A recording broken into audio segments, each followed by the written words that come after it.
नमस्कार, मी ॲडव्होकेट संजय सुद्धा आज या ठिकाणी फेसबुक लाईव्ह आलो आहे. त्याची छोटीशी कारणं आहेत की नेवासा नगरपंचायत निवडणूक ही जाहीर झाल्यापासून नेवासा शहरामध्ये पाण्याची आणि स्वच्छतेच्या समस्या निर्माण झाल्या.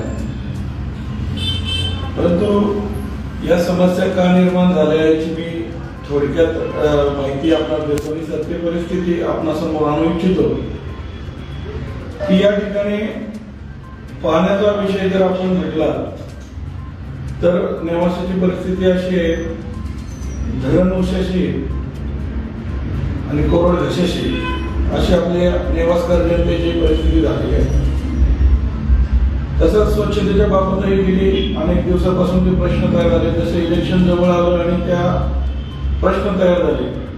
वास्तविक पाहता मी माझ्या प्रभागाबद्दल बोलायचं म्हटलं तर आमचा प्रभाग जो आहे तो प्रभाग क्रमांक 2 आणि नेवाशातील 17 प्रभागापैकी 11 प्रभाग केलेला आहे. पैकी आम्ही कामं प्रभाग 2 मध्ये केलेले आहे. त्यामध्ये स्वच्छता असेल, पाणी असेल, गटारचे प्रश्न असेल, रस्ते असेल, अशा अनेक सुविधा देऊन प्रभाग केलेला. परंतु जसं इलेक्शन आचारसंहिता लागू झाली आणि समस्या निर्माण व्हायला लागल्या, त्याची कारण मी आपल्याला सांगतो की ज्या ठिकाणी सत्ताधारी लोक आहेत, म्हणजे जे आज वास्तविक पाहता 3 वर्षापासून नेवासा नगरपंचायतमध्ये प्रशासन लागू आहे आणि प्रशासन लागू असतानाही आमच्या कुवतीप्रमाणे म्हणजे नगरसेवकांचा तिथं जास्त अधिकार नसतानाही आमच्या कुवतीप्रमाणे लोकांना सेवा पुरवण्याचं काम आम्ही केलेलं आहे. परंतु आचारसंहिता लागल्यानंतर स्थानिक अधिकारी हे स्वतःची एकदम मनमानी करतात आणि कोणत्याही प्रकारचं ऐकून घेण्याच्या मनस्थितीत नसतात. जर नगरसेवक आम्ही ज्या पद्धतीने त्यांना याच्या अगोदर हँडल केलं त्या पद्धतीने जर हँडल केलं तर ते निवडणुकीमध्ये आमच्यावर खूप घालून त्याचा दुष्परिणाम करून किंवा उमेदवारांना अपात्र ठरवण्याच्या तयारीत असतो. इथं आपण सत्य परिस्थिती सांगतो पाण्यासंदर्भात की नेवासा शहरात ज्या पाण्याच्या ज्या टाक्या होत्या,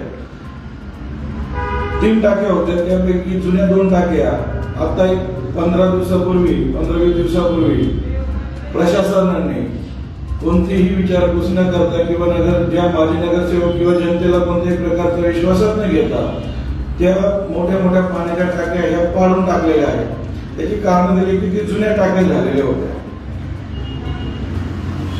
आणि पहिले पाण्याची व्यवस्था काही केलेली नसताना परिणामी एका पाण्याच्या टाकीवर तो लोड आला आणि लोकांना पाण्याच्या समस्येला त्रास होतो. पाण्याच्या समस्येला स्वच्छतेच्या बाबतीत ते घंटा गाड्या असताना, कर्मचाऱ्याची व्यवस्था असताना, व्यवस्थापन नसताना, परंतु ह्या सगळ्या करण्याच्या पाठीमागे एक राजकीय शक्ती आहे. त्याचे कारण असं आहे की या इलेक्शन पिरियडमध्ये त्यांना असं दाखवायचं आहे की जी लोक पहिली होती, समजा आम्ही नगरसेवक असतील, ती किती लायक नाहीये, नालायक आहे. याचा सर्वांचा करता धरता जो खुपटीचा आका आहे तो आका या षडयंत्राच्या पाठीमागे आहे. वास्तविक पाहता प्रशासनावर लोकप्रतिनिधी म्हणजे माननीय आमदार विठ्ठलराव लंगे यांचा वचक असायला हवा. परंतु विठ्ठलराव लंगे हे इतकं सोहळं व्यक्तिमत्व आहे की त्यांचे म्हणजे मी त्यांचा विरोधक आहे, पण मला त्यांची प्रशंसा नाही करायची. परंतु या आकाने त्यांना सुद्धा काबीज केलेलं आहे. विठ्ठलराव लंगेंना सुद्धा काबीज केलेलं आहे आणि स्वतःचा मनमानी कारभार जो करायच्या नादात आमच्या नेवासा शहराचं पूर्णतः वाटोळा करायचा प्रयत्न तो चालू आहे. तो जो खुपटीचा आका आहे, आता मला माहिती आहे की मी हे बोलल्यानंतर त्यांची षडयंत्र खूप चालू आहेत, आमच्या प्रभागामध्येही खूप षडयंत्र चालू आहेत. ठीक आहे, काय तुमची हरकत नाही, आम्ही केलेली कामं असेल जनता आम्हाला कळून देईल.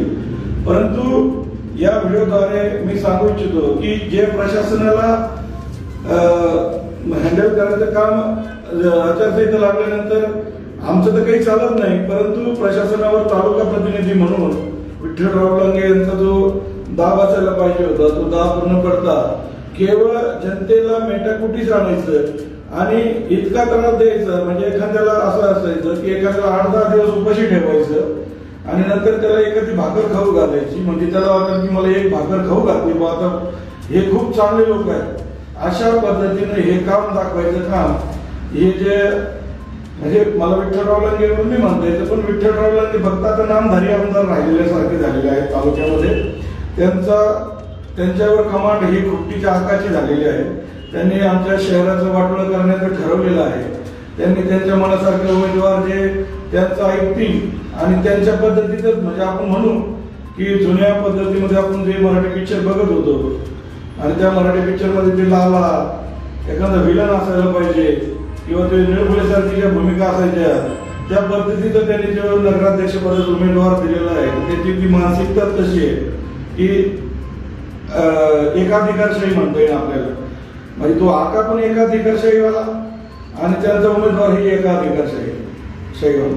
ही जी नेवाशामध्ये कचऱ्याची जी समस्या तयार झालेली आहे, घंटागाड्या नियमित येऊ न देणं, पाणी 10-12 दिवस सोडणे, हे जाणून बुजून या खुट्टीच्या आकामार्फत त्या मुख्य अधिकाऱ्याला मॅनेज करून झालेले हे प्रयत्न आहेत. मी असं ठामपणे तो आरोप करतो. तर मला नेवासकर जनतेला सांगायचं की बुवा या अगोदरही याच्या नाही तर त्याच्या हातात सत्ता जाऊन कुणाच्या ना कुणाच्या हातात जाऊन सत्ता नेवासकरांवर त्यांनी राज्य केलेले.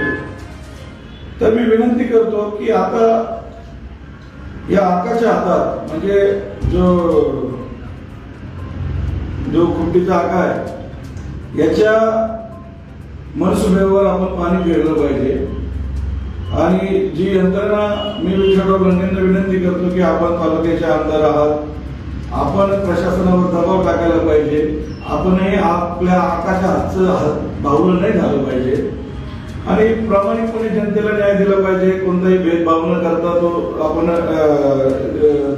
सामान्य जनतेला न्याय दिला पाहिजे.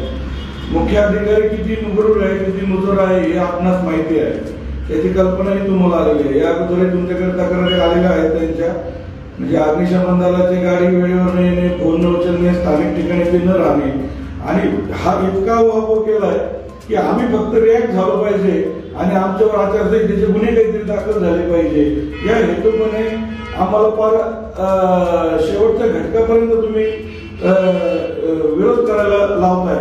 मी आतापर्यंत विठ्ठलराव लंगे यांच्या विरोधात कधी बोललो नाही, मानसिकता पण नव्हती, परंतु आजही मी त्यांच्या विरोधात बोलत नाही. परंतु मला एक सांगायचं की या ठिकाणी तुमचा जो आका आहे त्या आकावर तुमचा वचक ठेवा, गावाचं वाटोळं होऊन देऊ नका. याच्या अगोदरही आयरागाऱ्यांनी येऊन या ठिकाणी येऊन नेवाशाची शांतता भंग केलेली आहे.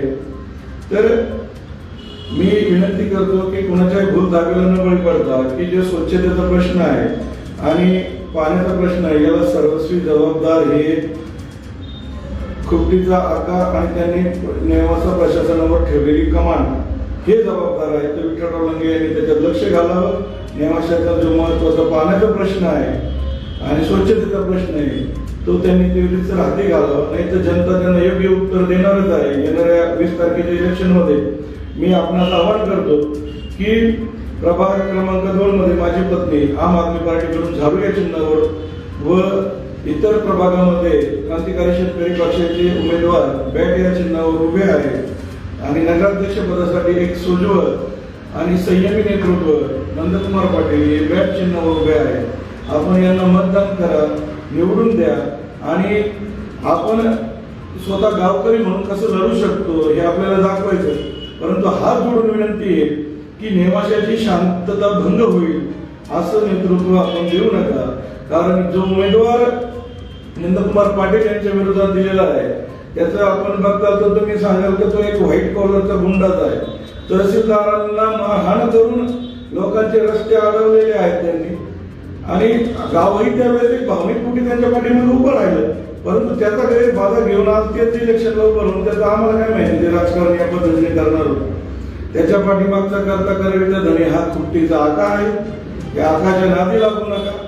हा फार मोठा भोगाडी आहे मी सांगतो आणि त्यांना या निवेदनाद्वारे पण सांगतो की आपण माझ्या विरोधात भरपूर षडयंत्र अगोदरही रचलेले आहेत। आताही रचतात तर जनता मायबाप जो कौल देईल तुम्हाला मान्य असेल आणि मला माहिती आहे की मी केलेलं पेरलेलं काम मग आम्हाला या निवडणुकीमध्ये विजय करून देणार आहे। पुन्हा एकदा सांगतो, आम आदमी पार्टीचे उमेदवार शालिनी संजय सुद्धा यांचं चिन्ह झाडू आणि नंदकुमार पाटील यांचं चिन्ह बॅट या चिन्हावर बटन दाबून विजयी करा आणि नेवाशात आसुरी शक्ती पैदा होण्यापासून रोखा, हे आमचं तळकळीचं म्हणणं आहे। जय हिंद, जय भारत। अशाच नवनवीन व्हिडिओजच्या अपडेटसाठी आम्ही नेवास्कर न्यूजला सबस्क्राईब करून बेल आयकॉन दाबायला विसरू नका।